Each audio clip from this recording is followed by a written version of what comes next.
विनलैस biotech 2001 में company की हुई शुरुआत। घरेलू फार्मास्यूटिकल फॉर्मुलेशन, कॉन्ट्रैक्ट डेवलपमेंट और मैन्युफैक्चरिंग में कंपनी देश की टॉप 5 कंपनियों में से एक है और इस कंपनी का आईपीओ हाल ही में आया। 22 गुना इश्यू सब्सक्राइब हुआ 16 तारीख को, यानी कि कल यहाँ पर लिस्टिंग होती हुई दिखी है और लिस्टिंग हुई है। इश्यू प्राइस थी 460 रुपए, 5% नीचे लिस्ट हुआ और कल 406 रुपए के आसपास अपनी इश्यू प्राइस से 11-12% नीचे बंद हुआ।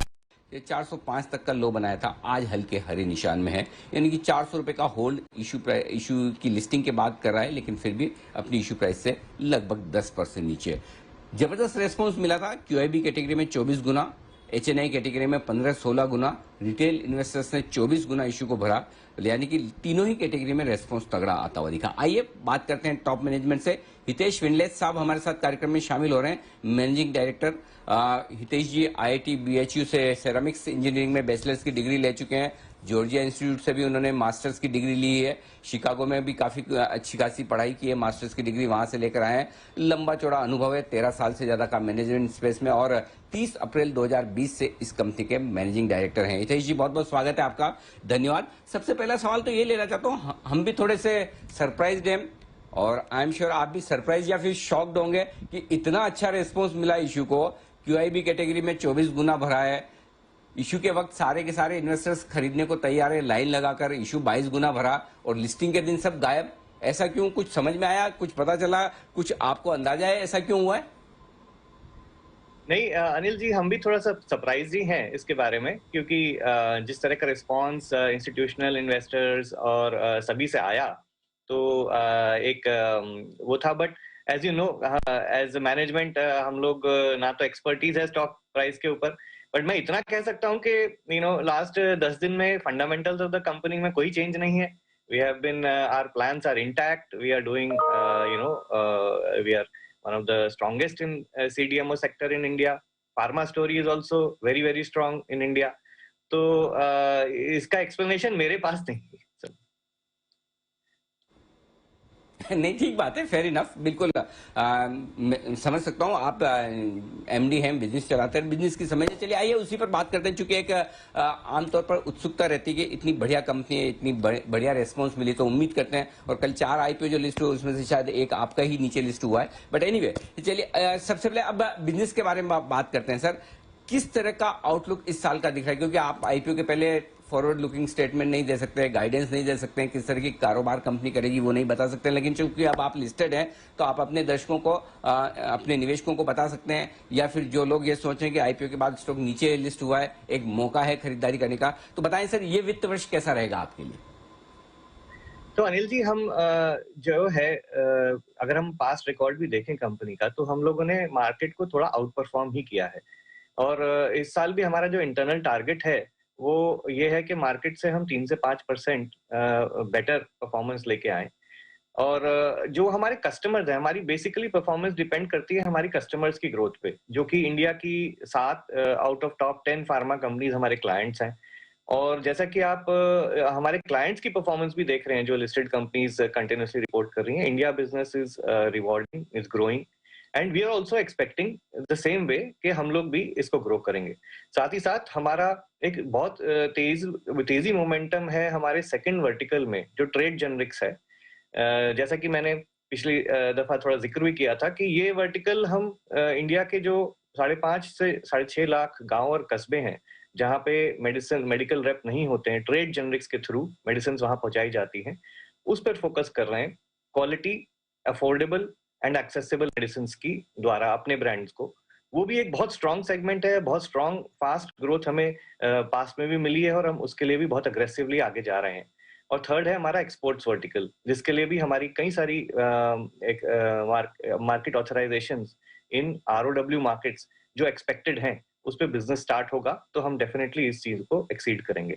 तो we are very very positive. अभी we have now the capital, we have the talent, we are now executing our plans, and I am definitely expecting that we will outperform. Wonderful. Industry से बेहतर growth मिलेगी ऐसा कह रहे हैं हितेश जी, और पूरा भरोसा है ये साल काफी बेहतर रहेगा। और पिछला साल तो काफी बेहतर रहा ही है। जिस तरह की ग्रोथ रेवेन्यू में आई है, गजब की परफॉर्मेंस, गजब की ग्रोथ आती हुई दिखी है। सर एक और चीज जो मैं जानना चाहता था, जो आपने आरएचपी में भी कहा कि एक तो इसमें आपकी जो स्पेस है, जो बिजनेस है, कंपटीशन बहुत है। 300-400 तो ऑर्गेनाइज प्लेयर हैं, 15,000 से ज्यादा अनऑर्गेनाइज प्लेयर है। तो आपकी क्या स्ट्रेटजी है कंपटीशन को हैंडल करने की? दूसरा, मार्केट शेयर कैसे बढ़ाएंगे?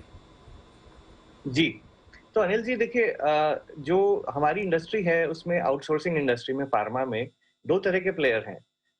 वन जो कॉन्ट्रैक्ट मैन्युफैक्चरिंग कर रहे हैं, और सेकंड जो कॉन्ट्रैक्ट डेवलपमेंट एंड मैन्युफैक्चरिंग कर रहे हैं।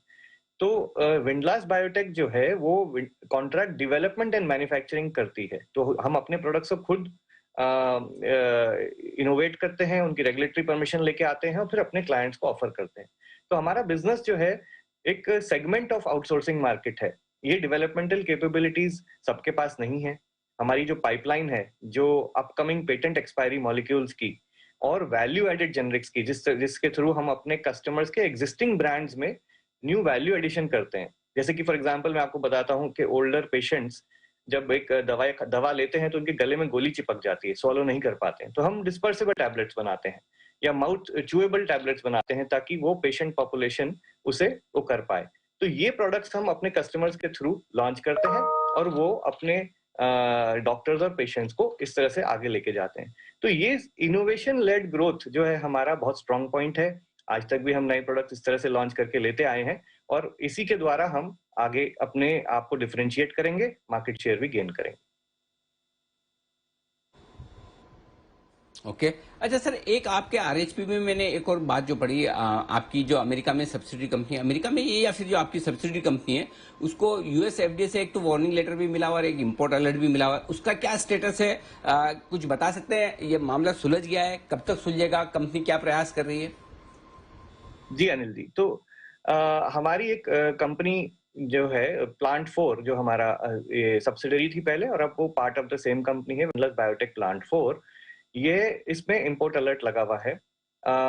इंपोर्ट अलर्ट से पहले भी हमारा केवल 1% ऑफ द बिजनेस जो था अमेरिका के ऊपर डिपेंडेंट था। इसको हम रेमिडिएट कर रहे हैं, बट जैसा कि मैंने पहले भी कहा था कि हमारा फोकस डोमेस्टिक मार्केट पे है और इसी को हम आगे बढ़ा रहे हैं। पर क्योंकि हमने कमिटमेंट दिया है यूएसएफडीए को, इसलिए हम रेमेडिएशन पूरी कर रहे हैं। इसकी रेमेडिएशन का फाइनल रिस्पांस हमारी तरफ से इस साल के दिसंबर में चला जाएगा और उसके बाद फिर जब यूएसएफडीए दोबारा री इंस्पेक्ट करेगा तभी ये इंपोर्ट अलर्ट हट सकता है। पर हमारा सारा फोकस इस समय डोमेस्टिक मार्केट पे है और उसी तरह से हम मल्टीनेशनल अकाउंट्स के लिए और आरओडब्ल्यू मार्केट्स, एक्सपोर्ट्स मार्केट्स के लिए उस फैक्ट्री को अब यूज कर रहे हैं। ठीक बात है, परफेक्ट। तो ये आपके लिए रेवेन्यू में अगर बहुत ज्यादा कंट्रीब्यूशन नहीं है, 1-1.5% है, तो कोई खास बात है भी नहीं, फिर उसको लेकर चिंता करने की जरूरत भी नहीं है। अच्छा सर, एक और चीज जो बताएं, मैं जानना चाहता हूं आपके डेट को लेकर। वैसे जो मुझे समझ में आया, आपकी लॉन्ग टर्म डेट तो आप डेट फ्री हैं। शॉर्ट टर्म जो थोड़ा बहुत लिया हुआ है वो भी आपका मेरे ख्याल से आईपीओ के जो पैसे आ रहे हैं उससे चुक जाएगा। उसके बावजूद कैश बचेगा, उसका क्या करेंगे? तो अनिल जी, हम लोगों ने अपना इस इंडस्ट्री में, क्योंकि एक फ्रैगमेंटेड मार्केट है और इसमें एक क्वालिटी और रेगुलेटरी जो गाइडलाइंस हैं उसकी वजह से कॉस्ट ऑफ कंप्लायंस इंक्रीज हो रहा है। तो छोटे प्लेयर्स जो हैं, हम टॉप 5 में आते हैं तो हमारे लिए ये एक आम बात है इस चीज को करना, पर एक अपॉर्चुनिटी भी है मार्केट में। तो हमने अपने डीआरएच में भी कहा है कि हमें इस स्पेस में एक्टिव कंसोलिडेटर का रोल प्ले करना चाहते हैं। तो definitely we will be looking forward to evaluating opportunities and grow inorganically also along with our organic growth plans. तो जो हमारे पास करंटली भी हमारी before IPO also we had a very strong balance sheet, almost 55 crore of mutual fund investment and this fixed deposits. तो ये जो money आएगा हमारे पास, aside from the injectables growth plan, जो हमने ऑब्जेक्ट्स ऑफ द इशू में बताया है कि हम इंजेक्टेबल्स के द्वारा भी ग्रोथ करना चाह रहे हैं, हम इनऑर्गेनिक ग्रोथ को भी देखेंगे। ओके, तो ये आपके लिए ग्रोथ के प्लान है, जो पैसा बचेगा उससे ऑर्गेनिक इनऑर्गेनिक दोनों तरह की ग्रोथ की तैयारी है। बहुत बहुत धन्यवाद हितेश जी हमारे लिए वक्त निकालने के लिए।